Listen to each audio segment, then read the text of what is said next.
আচ্ছা তুই সব বুঝছিস, আমি তো ডিটারমিনেন্ট ম্যাট্রিক্স কিছু বুঝতেই পারছি না। আর এটা নাকি সব থেকে ইজিয়েস্ট চ্যাপ্টার ইন ক্লাস 11। কী যে বলিস, ডিটারমিনেন্ট ম্যাট্রিক্স তো ছেড়ে দে, আমি পাতি ভেক্টর স্কেলারই ঠিক করে বুঝতে পারছি না। মাঝে মাঝে মনে হচ্ছে সায়েন্স না নিয়ে কমার্স নিলেই হতো। বাবা, গরিব মানুষকে দুটো ভিক্ষে দেবে বাবা। আমাদের অবস্থা আরও খারাপ, ক্ষমা করবেন, আগে যান। আচ্ছা আচ্ছা ঠিক আছে বাবা। আরে এখানে কি করছিস? আরে বুবাইদা যে, বলো বলো, আসো, কেমন আছো?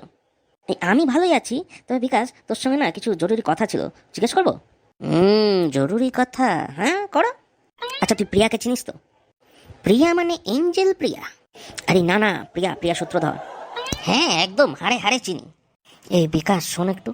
তুই চুপ কর, আমি চিনি ওকে ভালো করে। এক নম্বরের হ্যাংলা মেয়ে, এরকম মেয়ে আমি কোনোদিন দেখিনি। না ছেলেরাও হয়, বাট এরকম হ্যাংলা মেয়ে আমি একটা দেখিনি। বলছি খুলে বল তো শুনি।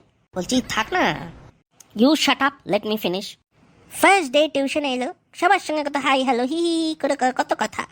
পরে দিন আমাকে ডাইরেক্ট জিজ্ঞেস করছে, আচ্ছা বিকাশ আমাকে 20 টাকা দিবি, চানাচুর চপ খাবো। না আমি কে? আমি ওর কোনো ভালো বন্ধুও নয়, কিছুই নয়। হঠাৎ করে টাকা চাইবে কেন? আমি কে? পরের দিন আবার জিজ্ঞেস করছে, সেই তো বিকাশ, তুই তো দিলি না আমাকে, আজকে 20 টাকা দে, আজকে কোল্ড ড্রিঙ্কস খাবো। না ভাই কে এত হ্যাংলা মেয়ে, কে? আমার কোনো বন্ধু এরকম চাইনি, যাচ্ছে তাই। এক নম্বরে হ্যাংলা পাজি মেয়ে। আসলে ওর সঙ্গে আমি রিলেশনশিপে এসেছি, ও আমার এখন গার্লফ্রেন্ড। না মানে এমনি খুবই ভালো মেয়ে, আসলে ওটাই বলতে চাইছিলাম, যে খুবই ফ্র্যাঙ্ক আর কি, সবাইকে খুব আপন মনে করে আর কি। আর কি জয় প্রিয়া, প্রিয়া সূত্র ধরে জয় জয় জয় জয় জয়। থাক, আমি গেলাম।